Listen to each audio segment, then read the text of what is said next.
como cada semana le damos la bienvenida a la doctora Leticia Calderón Chelius. Doctora, ¿cómo estás? Pues aquí ya con la resaca, ¿no? Después del 2 de junio, algunos están todavía como que no logran ubicarse en la vida. Y bueno, justamente creo que es un punto muy interesante porque estamos frente a un escenario inédito que quieren leer con las mismas coordenadas de 100 años, vamos a decirlo, poco menos, ¿no? Pero en realidad esta cosa que de repente, si entonces el que va a entrar y que si la que va a entrar atrás es su copia, o sea, no acaban de entender que justamente parte del cambio interesante tiene que ver con que ni hay un maximato, que eso digo ya otra vez del siglo pasado, ni estamos hablando de una ruptura porque estamos hablando de continuidad. Tal vez por primera vez en nuestras vidas vamos a ver que entra en este caso una presidenta, y no es como que todo estaba mal y vamos a empezar. No, el compromiso es vamos a consolidar. Entonces son absolutas nuevas reglas en términos de cómo nos hemos comportado hasta ahora, incluso el hecho de que lo ha dicho desde hace ya mucho López Obrador, pero yo me voy a ir, es como cuando de esta cosa de pues les toca, y a ver cómo le hacen, yo con permisito, obviamente con la legitimidad y la herencia que deja en términos de personaje político, pero en esta propuesta de cambiar las reglas de lo que ha sido nuestro sistema político, no nada más en la forma, ¿no? Que ahorita vemos lo de digamos, las propuestas de reforma, sino también en una cosa de lo simbólico.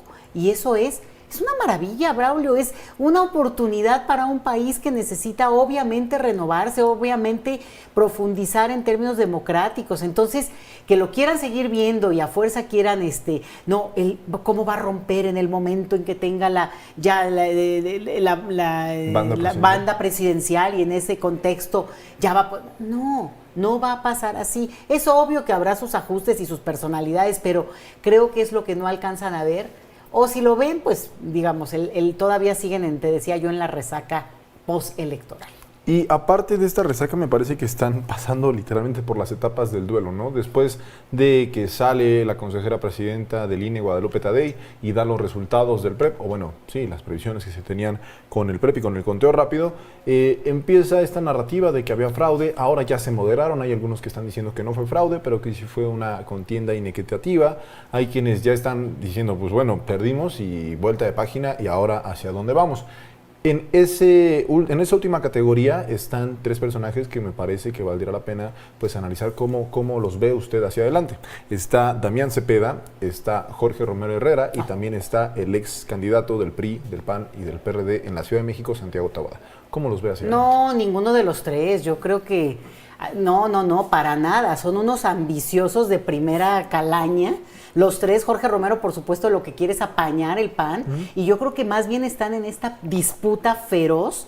No, además es un rollero, yo lo oí ayer en una entrevista, no podía ni cavilar en una sola idea completa, sino porque no tiene forma de decir que salieron a decir una mentira sabiendo que iban perdiendo. Taboada realmente debe estar más preocupado porque efectivamente ahorita haya una orden de aprehensión en su contra. Y decías de Damián Cepeda que ha sido alguien consecuente, ha sido coherente en términos del discurso. Él sí se mantuvo alejado de, digamos, por ejemplo, las propuestas en la idea de hacer la consulta para la revocación de mandato. Él insistía en que deberían de participar, que era una oportunidad incluso de mostrar, brazo político.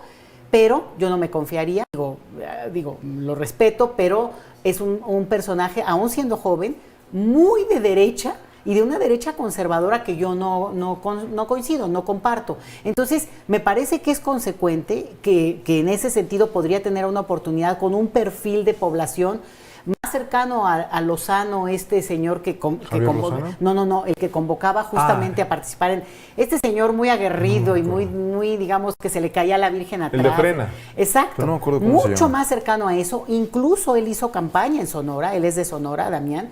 Entonces, me dijiste tres, y fíjate que me da una pena la parte que son jóvenes. O sea, digamos, podrían ser el relevo generacional de esa derecha que se debe consolidar en un sentido, bueno, pues que hay un perfil de población que milita en esa ideología. Pero híjole, mano, la verdad es que son como si fueran viejos priistas del siglo pasado, ¿no?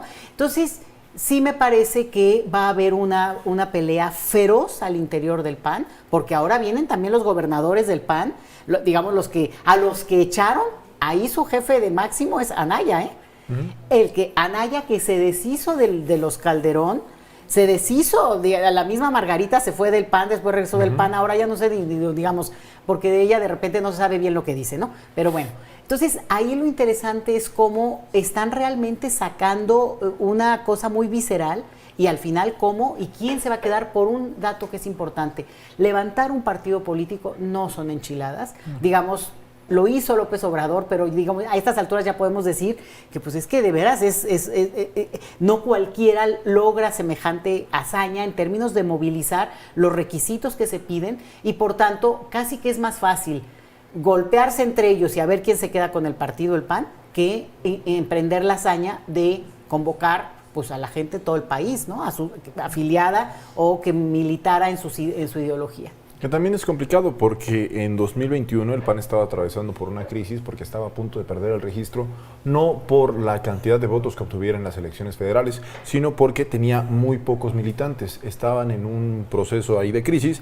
Sin embargo, ahora sabemos que el control del padrón lo tiene precisamente este grupo del PAN en la Ciudad de México, que ahorita, usted lo decía muy bien, hizo a un lado al calderonismo, y que es este grupo de Jorge Romero, de Santiago Taboada, que finalmente forman parte de esta misma corriente.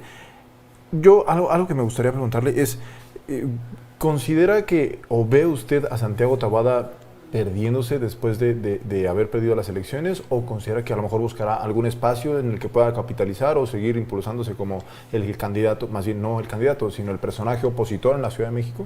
Mira, yo no lo veo mucho en este momento como alguien que se pueda activar muy fuerte, porque realmente la diferencia en términos electorales fue algo que, nos sorprendió incluso, sí, ¿no? Porque la narrativa de ellos le salió contraproducente, porque el hecho no, parece que está muy cerrada la competencia, por lo que yo sé y todo lo que yo he logrado indagar, activó a gente que tal vez no hubiera salido con esa, digamos, ímpetu a participar, y ahora sí que el voto oculto que decía Xóchitl resultó el voto oculto de los que sí participaron y dijeron, no, a ver, aquí en esta ciudad la derecha no avanzará. Entonces, esa diferencia sí marca digamos, un sentón en la mesa, ¿no? Sí, de decir, a ver, espérate, no las tienes, y algo que fue muy obvio, digamos, ya a toro pasado, es que el tema de perfilarlos a ellos, y ahí sí hay que alzar un poquito la mirada, qué bueno que tú incluyes a Jorge Romero, porque ya sacó ¿no? Se mantuvo como más de bajo perfil todo este tiempo, pero realmente es el jefe.